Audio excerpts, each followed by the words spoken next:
What's up, you guys? Welcome back to the channel. If you are new here, my name is Aaron. I'm a junior wealth manager living in Canada, and in today's video I want to talk about this trend, fad, and craze that has absolutely blown up on my social media feeds in the past few years, and that's this idea of minimalism.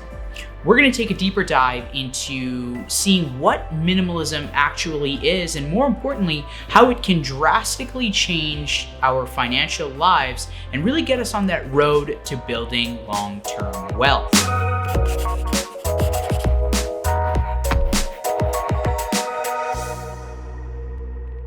Okay, so I'm gonna have timestamps linked in the description to help guide you through the video, but I think it's incredibly important first to understand the context behind minimalism so that we can fully understand if it's even right for us and how exactly it can change our financial life and future. So in the 1950s, the word minimalism, by definition, was actually a word used to explain art, music, and decor.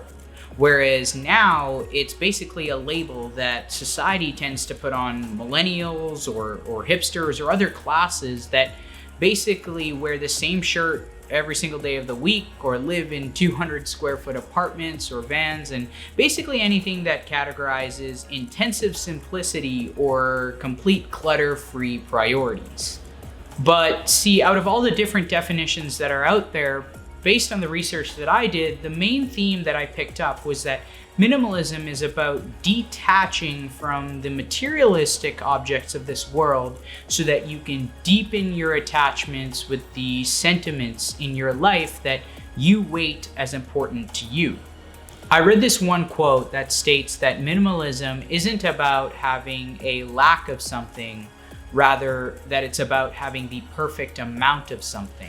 Although the trend itself has only been around for the past few years, it seems like the concept has actually been existing for centuries. This popular and tangible label that society has put on people and social media, that's only been around for the past few years. But it seems like some of the greatest humans in history have actually adopted this way of life in their contributions. Socrates, Marcus Aurelius, Leonardo da Vinci, Albert Einstein, and Gandhi. See, these are all people who are claimed to have owned the lifestyle of a minimalist. I think the most convincing evidence that I found to promote this theory and why it's worked for centuries past actually has to do with neuroscience and the psychology behind it. Now, without getting into the science of it, our brain has these little areas inside of them known as default mode networks for short. And these are basically the regions in our brain that are active when we are at rest and not actually engaging in a mentally stimulating task, such as writing, reading, or creating or designing, whatever you may have it. And these frontal lobes in our brain are especially active when we're doing things like daydreaming or recalling memories, but also when we are thinking about the future a lot or worrying about the intentions or the thoughts of other people. There are links between these default mode networks and some serious mental health disorders that a lot of people struggle with, such as depression or anxiety or schizophrenia.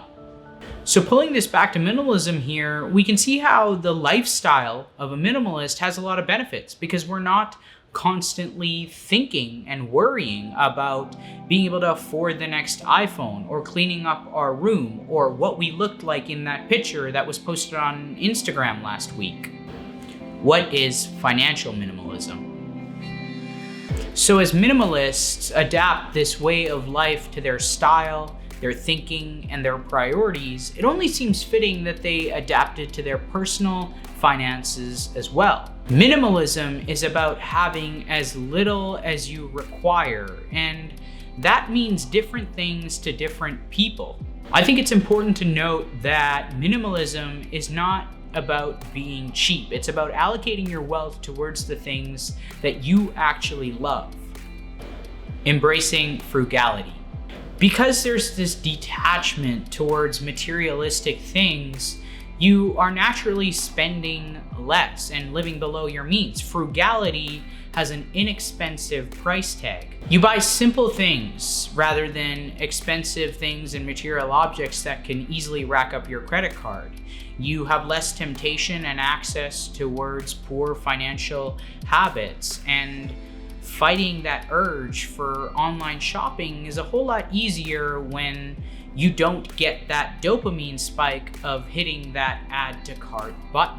Minimalists buy less, they own less, and they focus on simplicity. And fortunately, simplicity is very inexpensive. You redefine what wealth means to you. See, I believe that there's this key component of minimalism that actually makes it not only one of the best ways to save money and get out of financial struggles, but also to create tangible long-term wealth. And that's just the idea that you're redefining what wealth even means to you. Out of all of the research that I did and all of my findings that I got from people who live this lifestyle, none of them really talked about the benefits of being able to save a lot of money or invest for the long term. The majority of them really focused on the fact that they redefined what wealth, richness, and happiness actually meant to them. You get a little more out of life. The way I look at it is like this. We work really hard for our money in our jobs. Some people do good things for money, some people do bad things for money. But it isn't money itself that we are chasing. We don't desire a green piece of paper with this old guy on it. What we desire is the feeling that money gives us. We desire and we are chasing the luxuries and the experiences that money can buy us. If we can instead get that same feeling from other areas in our life, such as our work or what we do for a living, it seems natural to be able to replace the motivation that we have for our money with the motivation that we have for our work. So if you're able to naturally put all of this effort into your work because you are chasing that feeling, it seems as if money itself is just a byproduct of you putting all this effort and producing good work. Why you shouldn't be a financial minimalist. Now, I think it's important to look at both sides of the coin and maybe consider why being a minimalist is not for you. Oftentimes, you can buy convenience, time, and quality using money. But the thing is, these things and purchases could be rather complex or expensive, which doesn't seem to be very minimal. For example, even though I know that there's a lot of benefits in living a minimalist lifestyle, I do value spending money on nicer gear or faster laptops. Another problem comes from decision fatigue. The question of, do I buy this or do I resist, is mentally challenging. And it doesn't seem to make sense to spend more time trying to buy less, pondering on whether it's justified or not. If being minimalist costs us more time, then it doesn't seem like that is minimal at all. The third problem is the label. Don't just become a minimalist to say you're a minimalist. I don't think there's anything wrong with spending money on the consumer goods that are created in our world. I think this whole idea of minimalism has caught a lot of people's attention simply because it has been an extremely popular and rising trend. And I don't think we can benefit from the lifestyle of a minimalist if that's all that we're chasing. This label that seems to satisfy the status-seeking nature of society that comes by wearing the same type of black, simple shirt every day of the week, or living in a 100-square-foot apartment. Takeaways and tips. So as this video is already getting long enough, I want to give you guys 4 quick actionable strategies that you guys can use to both get out of financial struggle, if that's where you are, and get on the road to building long-term wealth using minimalism.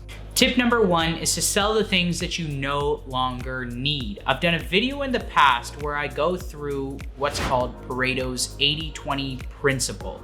I'll link it over here, and I highly suggest you guys go and take a look at that video. But the main concept to take away is the idea that out of all the things that we buy, we likely only use 20% of it 80% of the time. Think about your old clothes, books that you have already read or you just never got around to reading. Think about the electronics that are old. If you only use 20% of this stuff, there's 80% of it that you could easily monetize. So my challenge for you is, over the course of the next week, try to identify 3 things that you can sell. You can sell it online using eBay, Facebook Marketplace, Kijiji, whatever you have access to.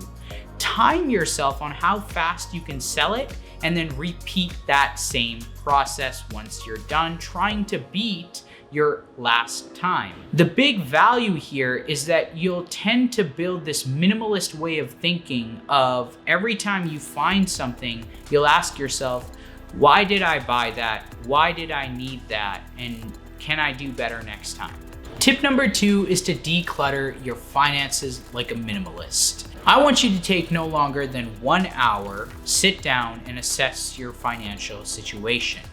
Start with what's coming in and going out. Chances are you'll likely find subscriptions that you pay for but barely use. You might find credit cards that you've opened up but also barely use. And you're also likely gonna find in the past month, out of all of your expenses, you're gonna find some that weren't necessary.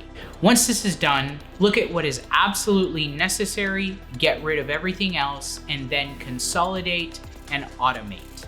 Automate your debt payments right after you get paid, the same with your savings and your investments, and consolidate all of your credit cards and all of your credit card debt into one card. By doing this, you'll likely begin to declutter your entire life. Think about this. You've got Netflix, Amazon Prime TV, Disney Plus. Do you really need cable television? Or how much data do you actually need on your smartphone? Try testing yourself and cutting this down substantially. Tip number 3 is to outsource. This is the idea of buying time rather than saving money. And by doing so, you can easily utilize an approach that allows you to build long-term personal revenue. You are outsourcing the things that aren't worth your time and rather taking the time that you have gained through outsourcing and focusing on the things that you can generate revenue from. And tip number 4 is to define what wealth actually means to you. Not what it means to your neighbors, not what it means to the big financial gurus out there, not what it even means to your friends, but to you. It's easy to get out of financial struggle, and it's easy to build massive wealth for yourself, as long as you spend money on the things that you absolutely love. One of my favorite books written by Ramit Sethi, called I Will Teach You to Be Rich, emulates this idea that we should spend frivolously and as much as we want on the things that we genuinely care about. However, we should cut costs mercilessly on the things that we don't. I think in order to successfully do this, we need to first actually define what we genuinely care about. I think this genuinely helps us switch our thinking from trading our time for money to buy things we either don't need or don't care about, to trading our time to do things that we genuinely enjoy. And if that just happens to be the way that you make money, you can amass immense amounts of wealth for yourself. But I want to hear from you. If you are someone who lives this minimalist lifestyle and has different experiences or strategies that I didn't mention here, I would love for you to comment down below on your understanding of what minimalism means to you and how it can change someone's financial life. And with that being said, guys, if you made it this far, thank you so much for taking the time out of your day. If you liked the video and if you learned something new, please give it a thumbs up. Maybe consider subscribing if you are new to the channel. And I will see you guys in the next one. Peace.